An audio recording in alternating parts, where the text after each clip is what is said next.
நாம் முதலில் பார்க்க போவது அந்த தீவை பற்றிதான். அந்த தீவு அரபுலகத்திலிருந்து 1 மாத கால பயண தூரத்தில் இருக்க வேண்டும்.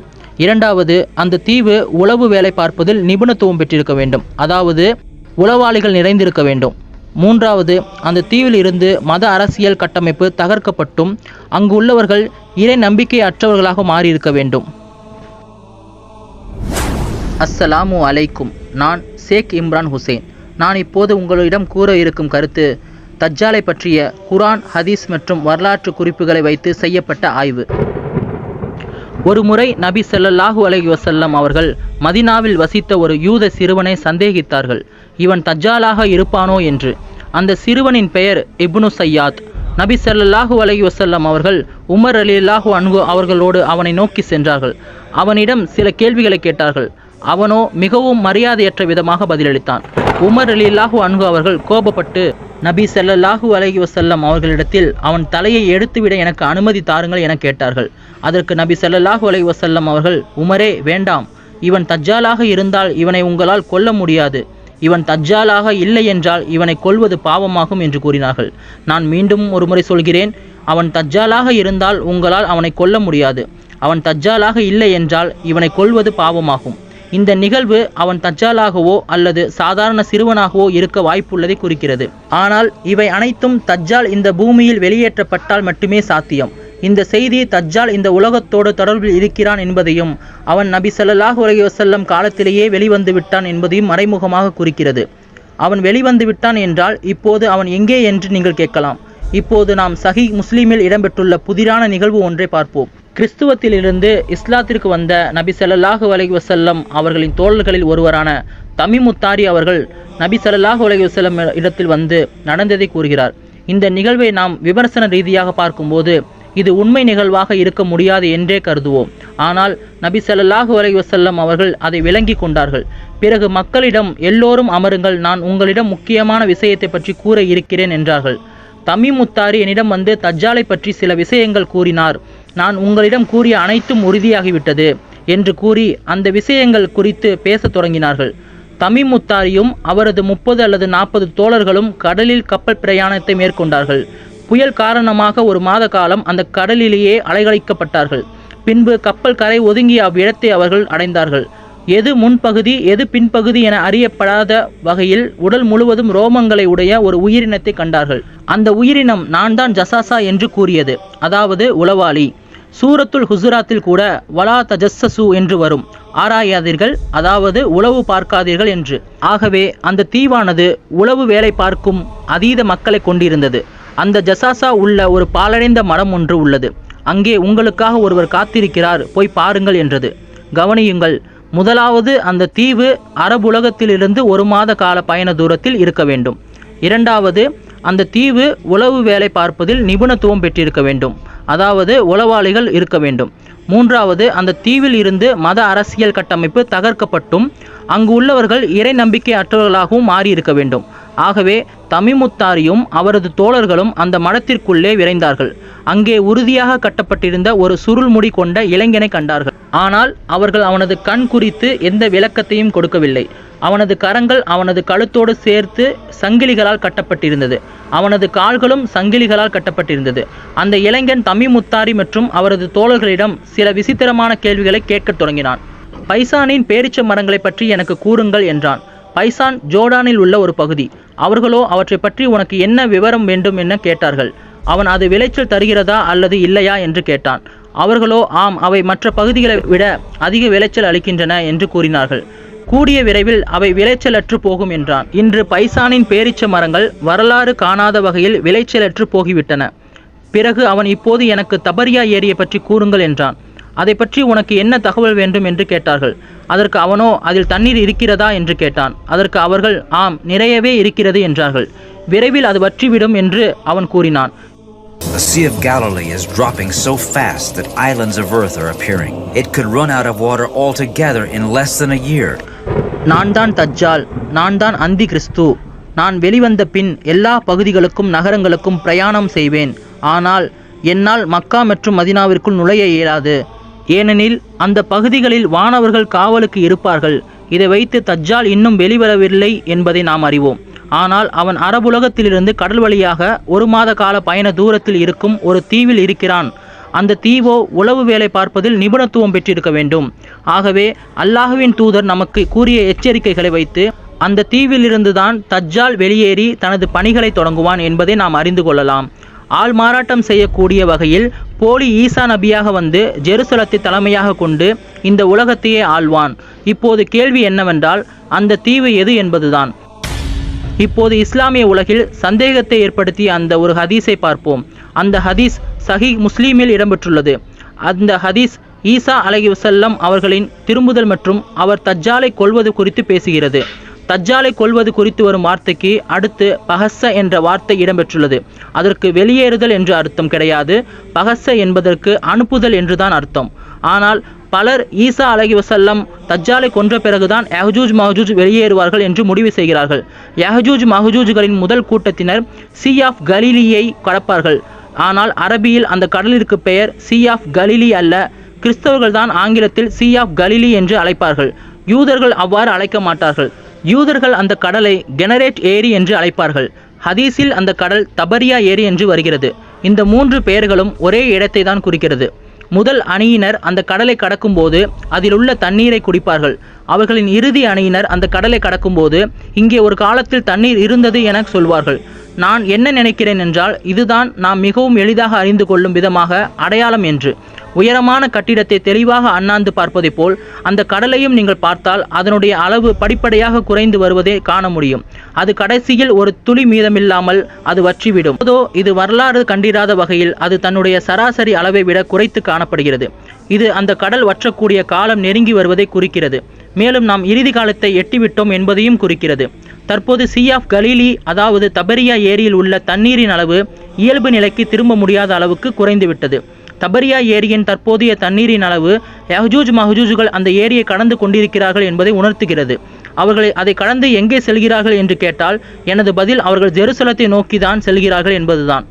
ஜெருசலத்தை நோக்கி செல்லும் அவர்கள் அந்த ஏரியின் தண்ணீரை வைத்து என்ன செய்தார்கள்? மனிதர்களால் ஒரு ஏரியையே குடிக்க முடியுமா? இங்குதான் நம்மால் ஒரு முக்கிய அடையாளத்தை காண முடிகிறது. அவர்கள் தண்ணீரை உண்மையிலே குடிக்க மாட்டார்கள், மாறாக அதிக அளவில் பயன்படுத்துவார்கள் என்று. நாங்கள் இந்த பாலைவனத்தை சோலைவனமாக மாற்றுவோம் என்று இஸ்ரேல் கூறுகிறது.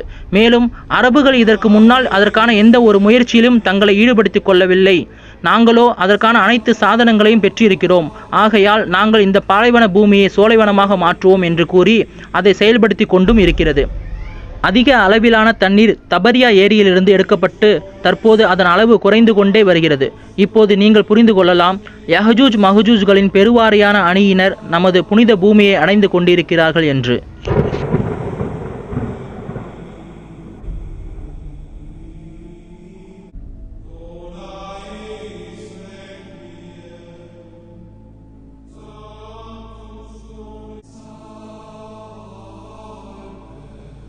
Thousands of years ago, Moses had to strike a rock to get water in the desert. Well, today Israelis are taking a slightly different approach, using technology and creativity. In Israel, the main sources of drinking water are the Sea of Galilee and 2 underground aquifers. In 1953, Israel started building the National Water Carrier, a system of pipelines, canals, and reservoirs that carry water from the Sea of Galilee to the rest of Israel. பல நூற்றாண்டுகளாக தபேரியா ஏரி கிறிஸ்தவர்களின் புனித இடமாக இருக்கிறது.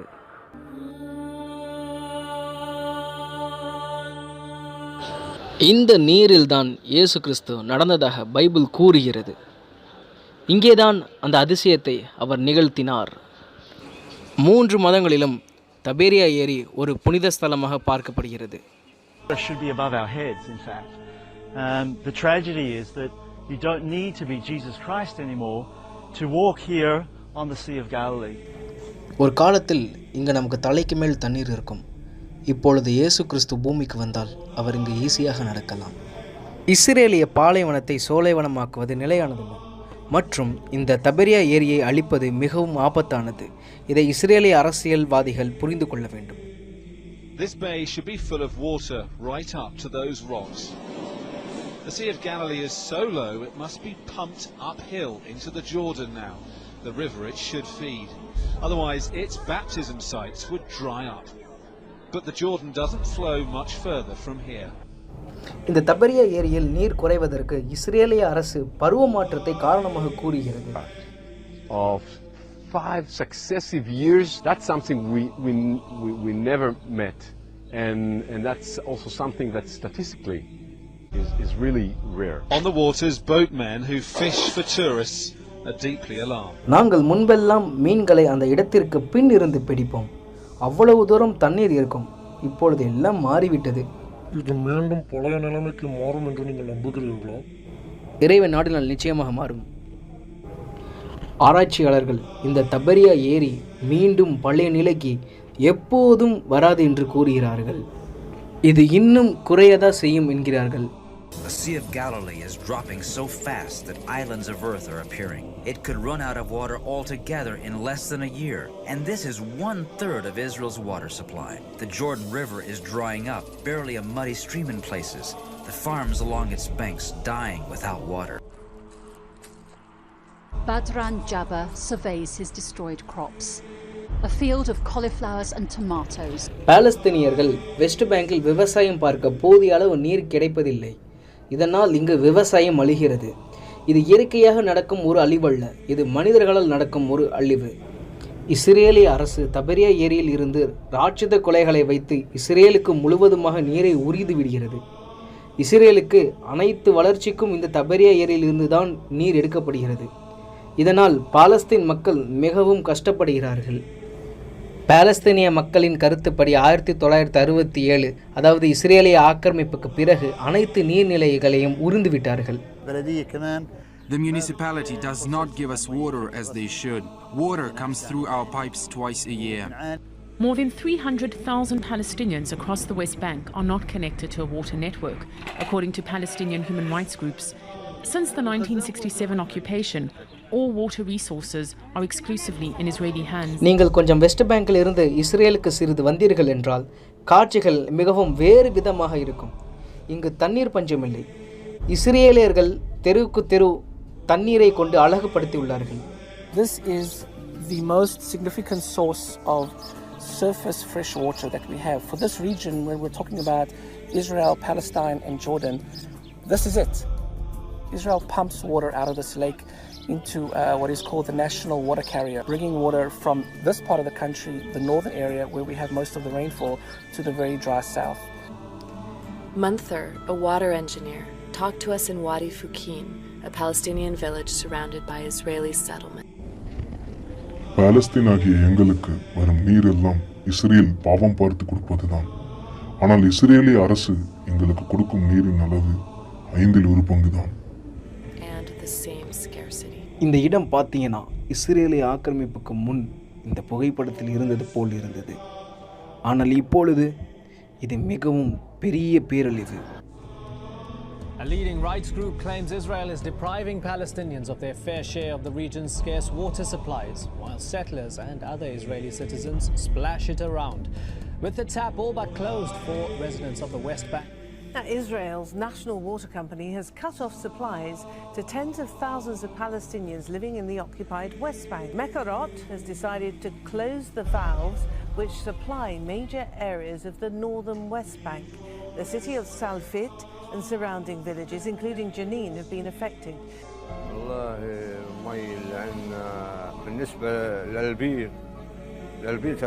ميته سيئة جدا. ميته عار، حتى الحيوان لا يقبل انه يشرب.